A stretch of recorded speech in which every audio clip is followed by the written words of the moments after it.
Olá, seja muito bem-vindo. Você está no VSChemox e eu sou o professor Carlos Mainartes. Nós continuaremos hoje falando de hidrodinâmica, equação da continuidade. Se você perdeu a nossa aula passada, dá uma olhadinha lá, porque lá nós fizemos a dedução de como se chega nessa equação da continuidade. A equação da continuidade, então, ela é dada por área de uma seção 1 vezes velocidade com que um líquido passa por essa seção, isso é igual à área da seção 2, que seria numa outra parte de um tubo, vezes a velocidade com que a água passa nessa área. Lembrando apenas que essa equação é deduzida porque nós consideramos que todo o volume de água que entra pela seção de um tubo é o volume de água que sairá pela seção de um tubo. Também gostaria de deixar claro que quando aqui eu falo em tubo, eu estou facilitando as coisas, mas não existe necessariamente a obrigatoriedade de se ter ou de ser um tubo, como o exemplo que nós vamos resolver agora, então me acompanha. O jato de água que sai de uma torneira fica progressivamente mais fino durante a queda. Essa variação da seção transversal é característica de todos os jatos de água laminares, não turbulentos, descendentes, porque a força gravitacional aumenta a velocidade da água. As áreas das seções retas indicadas são A0 igual a 1,2 cm² e A igual a 0,35 cm². Os dois níveis estão separados por uma distância vertical H igual a 45 mm. Qual a vazão na torneira? Bom, então, como eu havia falado, não existe de fato a necessidade de um tubo, tanto que a água aqui, uma vez que ela sai da torneira, nós só temos o famoso fio d'água e não um tubo. Mas a vazão de água ao longo da queda, nós podemos considerar que ela é sempre a mesma. Então é como se nós tivéssemos aqui um tubo, a gente vê o fio d'água ficando cada vez mais afinado. E se nós pegarmos o produto da área A0 e a velocidade quando ela passa exatamente nessa parte, e a área A e a velocidade quando passa nesse pedaço, a vazão, no caso, ela é constante, o produto área vezes velocidade corresponde a essa vazão, então nós podemos calcular a vazão em qualquer ponto, seja aqui onde a água sai, ou quando ela está 45 milímetros, conforme enunciado, mais abaixo. Bom, essa situação eu peguei aqui e coloco também uma foto de uma torneira. Observe que aqui nós temos um afinamento do fio d'água que sai da torneira. Na solução, então, nós partimos da equação da continuidade, A0 V0 igual a A vezes V. Bom, aqui a primeira ideia é isolar a velocidade V. Afinal, esse problema ele não fornece o valor da velocidade inicial, não fornece o valor da velocidade final, então nós vamos ter que trabalhar numa relação entre essas velocidades. Observe que eu posso colocar V em evidência, onde eu fico com A0, que multiplica a velocidade inicial V0 dividido pela área A.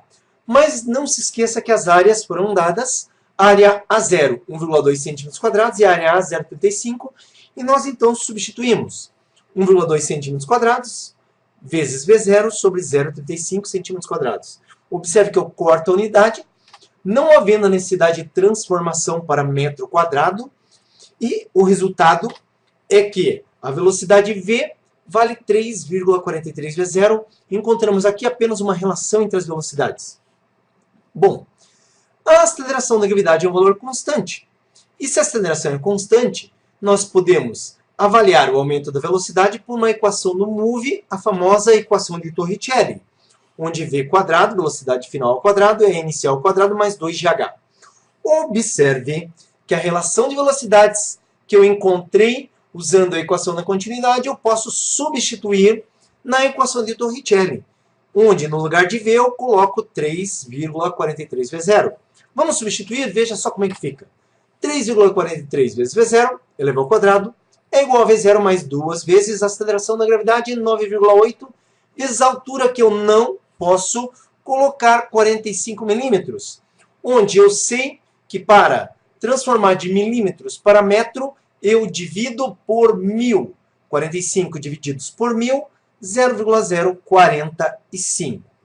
Observe aqui, agora eu posso lançar esse V0 para o lado esquerdo e fazer essa multiplicação. Observe que ficamos com 11,75 V0 ao quadrado, que é o resultado desse termo elevado ao quadrado, menos V0 ao quadrado, e o produto aqui dá 0,882. Isolando V0, afinal de contas eu posso fazer a subtração e já isolar V0, observe que eu tenho que V0, então, é a raiz de 0,882 por 10,75. Afinal de contas, 11,75 menos 1 dá 10,75. Isso passa dividindo 0,882. Nós tiramos a raiz, então, porque V0 estava ao quadrado.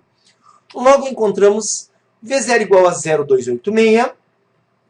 E, para encontrar a vazão, vou transformar esse valor em centímetros. Temos, então, a velocidade em centímetros como 28,6 centímetros. Uma vez que eu tenho essa velocidade, eu posso, então, calcular a vazão. A vazão é o produto da área. Nesse caso, como eu encontrei a velocidade inicial, eu multiplico a área inicial pela velocidade inicial. Então, a vazão eu estou chamando de Z. E, nesse caso, eu tenho 1,2, que é a área inicial, vezes 28,6. Observe que as unidades aqui, elas estão em concordância. Eu encontro uma vazão de 34,3 centímetros por segundo. Bom, nós chegamos ao fim dessa aula. Eu te convido para assistir a outra aula que nós fizemos a respeito da equação da continuidade. Vou colocar o link na descrição. Muito bom ver você por aqui. Até a próxima! Você precisa aprender física? Então veja como essa tarefa pode ser muito fácil. Acesse no seu computador, smartphone ou tablet www.physicalbox.com.br. Lá você vai encontrar vários assuntos para estudar. Escolha um assunto. Dentro de um assunto, observe que nós temos vários conteúdos. Escolha um conteúdo para resolver questões online. Escolha uma alternativa. Verifique a resposta. Legal! Essa questão você acertou. Vamos para a próxima? Escolha novamente uma alternativa. Ah, dessa vez você errou.